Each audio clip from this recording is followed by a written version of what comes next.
మనకిక్కడ గోలెం అని ఒక క్యారెక్టర్‌ని ఇంట్రొడ్యూస్ చేస్తారు. హీబ్రూ మైథాలజీలో ప్రాణం పోసిన మట్టి బొమ్మ అనమాట.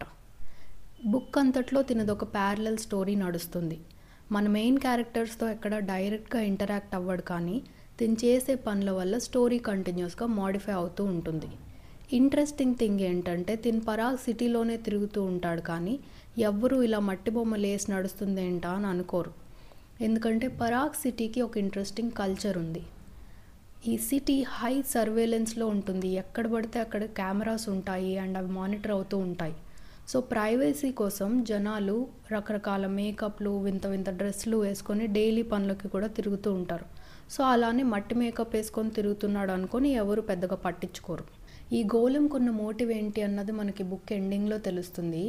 కానీ మాటి మాటికి నేను తనని కాపాడాలి, తనని సేవ్ చేయడానికి నేను ఏమన్నా చేస్తాను అని అంటూ ఉంటాడు. ఇంతకీ ఎవరిని సేవ్ చేయాలనుకుంటున్నాడు అన్నది కూడా తర్వాత తెలుస్తుంది.